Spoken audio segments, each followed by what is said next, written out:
ഇപ്പോൾ വരുന്നൊരു പ്രധാനപ്പെട്ട വാർത്തയിലേക്ക് അടിയന്തരമായി കയറേണ്ടി വന്നിരിക്കുകയാണ്. എറണാകുളം ചന്ദമംഗലത്തെ ഒരു കുടുംബത്തിലെ 3 പേരെ വെട്ടിക്കൊലപ്പെടുത്തി അക്രമി പോലീസിന്റെ കസ്റ്റഡിയിലാണ്. ആൻമരിയെ ഇപ്പോൾ വിശദാംശങ്ങളുമായി ചേരുന്നുണ്ട് കൊച്ചിയിൽ നിന്ന്. ആൻമരിയ, എന്തൊക്കെയാണ് വിവരങ്ങൾ?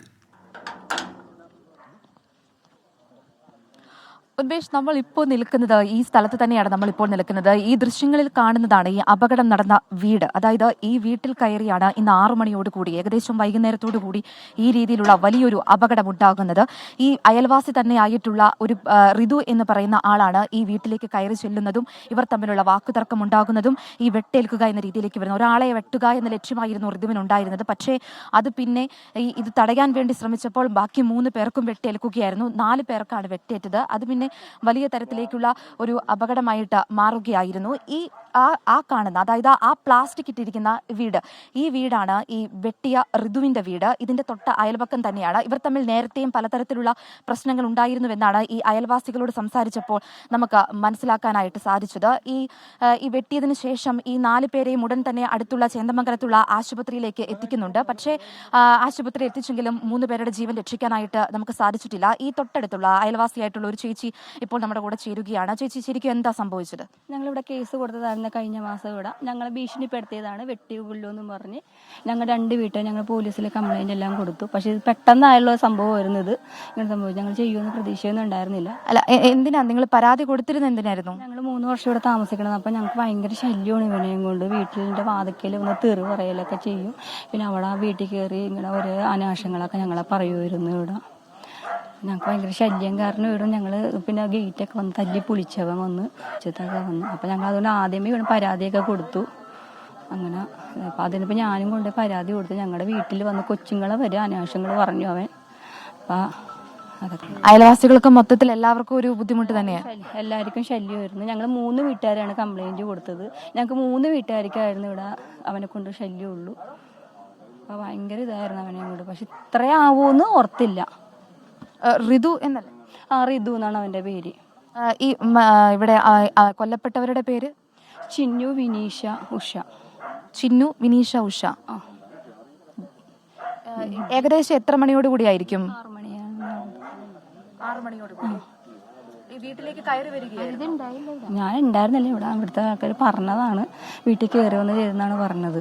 സ്കൂളിൽ ഇവർ സ്കൂളിൽ നിന്ന് ടൂർ പോയേക്കണേയിരുന്നു. അങ്ങനെയാണെങ്കിൽ അമ്മേനെയും കൊച്ചിനെയും വെട്ടണ്ട. എന്തായാലും അന്ന് പെറ്റീഷൻ കൊടുത്തപ്പോൾ എഴുതി കൊടുത്തതാണ്. അവൻ പെട്രോൾ ഒഴിച്ച് കത്തിക്കുമെന്നും പറഞ്ഞതാണ്.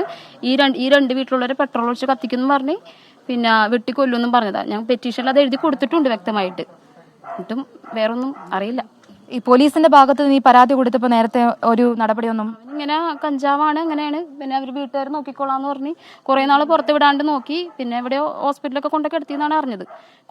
ഒരു മാസത്തേക്ക് ശല്യം ഉണ്ടായിരുന്നില്ല. 2 മാസം ഇപ്പോൾ കംപ്ലൈന്റ് കൊടുത്തിട്ട് 1 മാസത്തേക്ക് ശല്യം ഒന്നും ഉണ്ടായിരുന്നു. പിന്നെ ഇന്നാണ് അറിയണത് ഇത്രയും വയലന്റ് ആയിട്ട്. ഉന്മേഷ്, ഇത് തന്നെയാണ് പലതരത്തിൽ പല സമയങ്ങളിലായിട്ട് ഈ ഋതുവിന്റെ ഭാഗത്ത് നിന്നും വളരെ മോശം അനുഭവം ഉണ്ടായിട്ടുണ്ട്. പക്ഷേ ഈ രീതിയിലേക്ക് ഒരു കൊലപാതകത്തിലേക്ക് ഋതു മുന്നേറും എന്നുള്ള കാര്യം ആർക്കും അറിയത്തുണ്ടായിരുന്നില്ല. ഈ അയൽവാസികൾ പറയുന്നതനുസരിച്ചാണെങ്കിൽ നേരത്തെ തൊട്ട് തന്നെ ഈ ലഹരിയുടെ ഉപയോഗം ഋതുവിന്റെ ഭാഗത്ത് നിന്നും ഉണ്ടായിട്ടുണ്ട്. ഇത് അയൽവാസികൾ പലതവണയായിട്ട് പോലീസിൽ പരാതി കൊടുത്തിട്ടുണ്ട്. ഈ പരാതിയുടെ ഒരു അന്വേഷണം നടക്കുന്നതിനിടയിലാണ് ഈ ഋതു, ഈ 2 അയൽവാസികൾ, നമ്മളോട് ഇപ്പോൾ സംസാരിച്ച ആ ചേച്ചിയും അതുപോലെ തന്നെ ഈ കൊല്ലപ്പെട്ടവരുടെ ഈ വീട്ടുകാരും, ഇവർ 2 പേരുമാണ് ഋതുവിനെതിരെ പോലീസിൽ പരാതി കൊടുക്കുന്നത്. ഈ പരാതി കൊടുത്തതിന് ശേഷം ഋതു പലപ്പോഴായിട്ടും ഇവരോട് പറഞ്ഞിട്ടുണ്ട്, ഞാൻ നിങ്ങളെ ഉപദ്രവിക്കും, കൊല്ലും എന്ന തരത്തിലുള്ള പല ഭീഷണിയും ഋതുവിന്റെ ഭാഗത്തു നിന്നും ഉണ്ടായിട്ടുണ്ട്. ഇതിനിടയിലാണ് ഇന്ന് വൈകുന്നേരത്തോടുകൂടി, ഏകദേശം ഒരു 6 മണിയോടുകൂടി ഈ ഋതു ഈ വീട്ടിലേക്ക് എത്തുന്നു. വീട്ടിലേക്ക് എത്തിയതിനു ശേഷം ഇവർ തമ്മിൽ ഒരു വാക്കുതർക്കം ഉണ്ടാക്കുന്നു. ഒരാളെ വെട്ടാനായിട്ട് തുടങ്ങിക്കഴിയുമ്പോൾ തന്നെ ബാക്കി 3 പേരും ഇത് തടയാൻ വേണ്ടിയിട്ട് ശ്രമിക്കുന്നു. ഈ തടയാൻ ശ്രമിക്കുന്നതിനിടയിൽ ഈ ഋതു ബാക്കിയുള്ളവരെയും വെട്ടുകയായിരുന്നു. ഉടൻ തന്നെ അയൽവാസികളെല്ലാം ഈ ശബ്ദമെല്ലാം കേട്ട് ഓടി വരികയും ഈ വെട്ടേറ്റ് 4 പേരെയും ആശുപത്രിയിലേക്ക് എത്തിച്ചെങ്കിൽ പോലും 3 പേരെ രക്ഷിക്കാനായിട്ട് സാധിച്ചിട്ടില്ല. ഇപ്പോൾ പോലീസും ഈ മുനമ്പം പോലീസിന്റെ നേതൃത്വത്തിലുള്ള എല്ലാ ആളുകളും, പോലീസ് സജ്ജമെല്ലാം ഇവിടെയെല്ലാം ഒരുങ്ങിയിട്ടുണ്ട്. അവർ വളരെ പരിശോധന നടത്തിക്കൊണ്ടിരിക്കുകയാണ്. ഇനി പോലീസിന്റെ ഭാഗത്തു നിന്നും കൃത്യമായിട്ടുള്ള ഒരു ഉത്തരം ലഭിച്ചിട്ടുണ്ടെങ്കിൽ മാത്രമായിരിക്കും ഈ അയൽവാസികൾ പറയുന്നത് അനുസരിച്ചാണോ, ഈ ഒരു വ്യക്തിവൈരാഗ്യം തന്നെയാണോ, അല്ലെങ്കിൽ ഈ ഋതു ലഹരി ഉപയോഗിച്ചതിന് ശേഷം നടത്തിയ ഒരു കൊലപാതകമായിരുന്നോ എന്നതടക്കമുള്ള കാര്യങ്ങൾ നമുക്ക് മനസ്സിലാക്കാനായിട്ട് സാധിക്കുകയുള്ളൂ. എന്തായാലും തൊട്ടടുത്തുള്ള ഒരു അയൽവാസി, ഒരു വാക്കുതർക്കം, ആ ഒരു വാക്കുതർക്കം ഈ രീതിയിലേക്ക് ഒരു വളരെ വലിയൊരു കൊലപാതകത്തിലേക്ക് തന്നെ തന്നെയാണ് മുന്നോട്ട് വന്നിരിക്കുന്നത്. ഒരു കുടുംബത്തിലെ തന്നെ 3 പേരെ വെട്ടിക്കൊലപ്പെടുത്തുന്ന ഒരു സാഹചര്യത്തിലേക്ക് മാറിയിരിക്കുന്നു. അയൽവാസികൾ പറയുന്നതനുസരിച്ചാണ് എങ്കിൽ ലഹരിയുടെ ഉപയോഗം തന്നെയാണ് ഈ രീതിയിലുള്ള വലിയൊരു കൊലപാതകത്തിലേക്ക് നയിച്ചിരിക്കുന്നത്. ഉന്മേഷ്.